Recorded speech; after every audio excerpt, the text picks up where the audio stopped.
जगात हजारो कथा आहेत, पण काही कथा काळ ओलांडून अमर होतात. काही मंत्र फक्त आवाज नसतात, तर ते प्रकाश असतात, शक्ती असतात आणि सृष्टीचा श्वास असतात.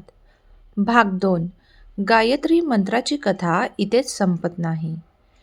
तमोनाथचा नाश झाला, पण अंधाराचा शेवट कधीच एकदाच होत नाही. प्रत्येक युगात काहीतरी नवीन जन्म घेतं, काहीतरी जे मनुष्याच्या मनातल्या नकारात्मकतेतून रूप घेतं. आज आपण ऐकणार आहोत मत्सरातून जन्मलेला एक नवा दैत्य, अहंकारातून जन्मलेला आणखी भयानक अवतार आणि एक साधा निरागस मानव, ज्याने मंत्राच्या शक्तीने ब्रह्मांडाचे संतुलन वाचवलं. ही कथा आहे गायत्री मंत्राच्या पुढील भाग 2 अध्यायाची. कथा सुरू करण्यापूर्वी एक छोटीशी विनंती आहे. जर तुम्हाला अशा पौराणिक, दिव्य आणि प्रेरणादायी कथा आवडत असतील तर चॅनलला सबस्क्राईब करा आणि व्हिडिओला लाईक करा. तुमचा एक क्लिक आमच्या पुढच्या कथा जगभर पोहोचू शकतो. तमोनाथचा नाश झाल्यानंतर पृथ्वी शांत होते. देवदत्ताच्या जपलेल्या मंत्राने लोकांच्या मनात प्रकाश पेटला होता. पण मन कधीच सारखं राहत नाही. ते बदलतं. त्यात भावनांचे वादळ उठतात. काळ जसा जसा पुढे गेला तसा तसा मानवांच्या मनात ईर्ष्या, स्पर्धा आणि मत्सर पुन्हा वाढू लागला.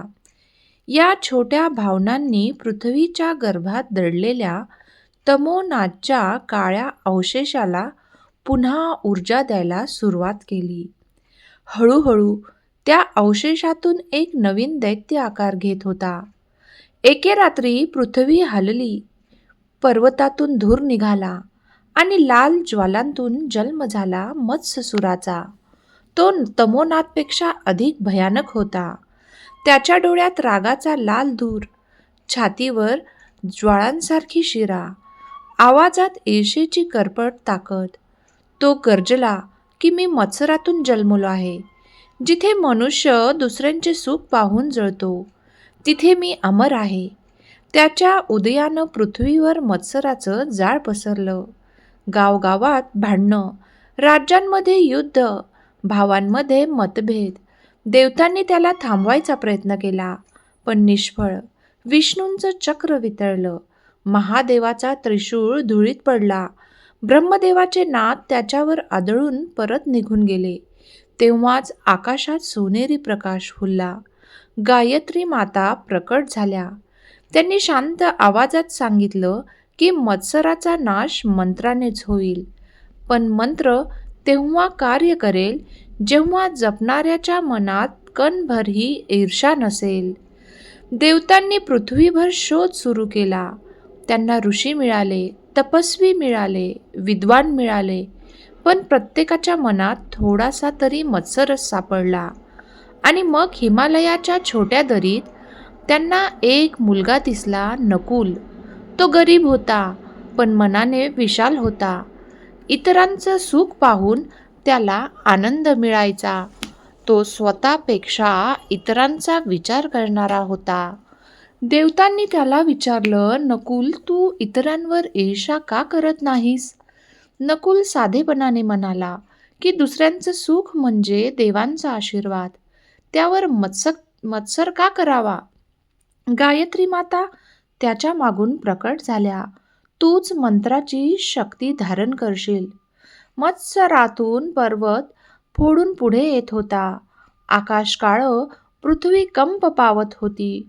नकुल पर्वताच्या शिखरावर उभा राहिला. त्याने मंत्र सुरू केला. ओम भूर्भुवः स्वाहा. वादळ शांत झालं.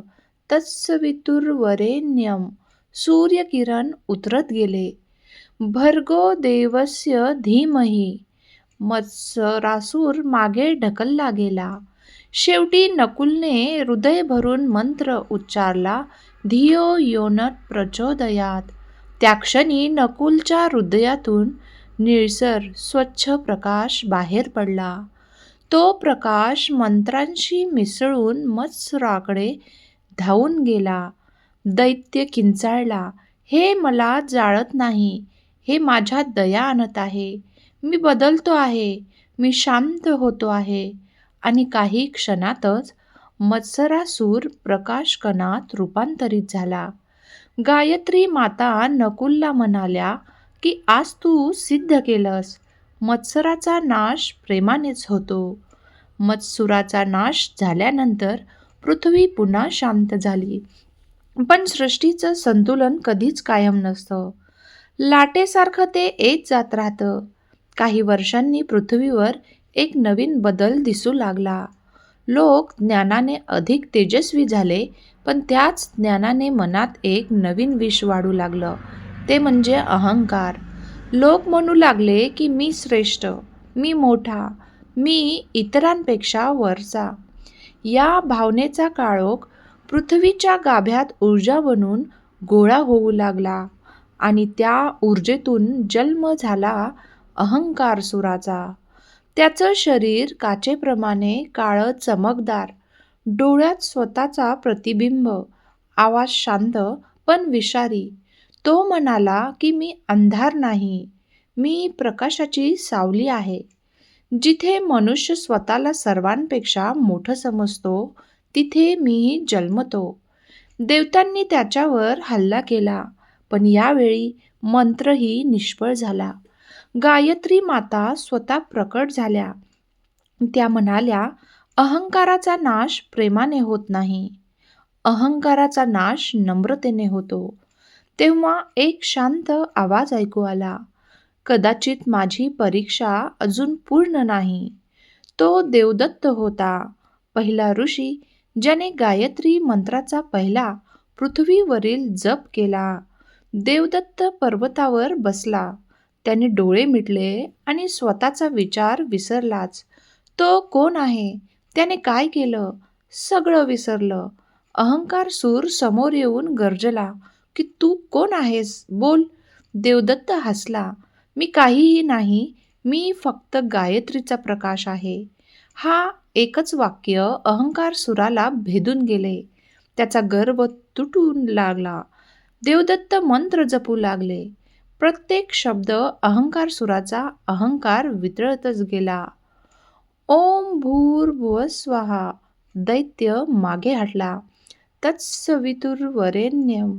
त्याच्या छातीत तडे पडले. भर्गो देवस्य धीमहि.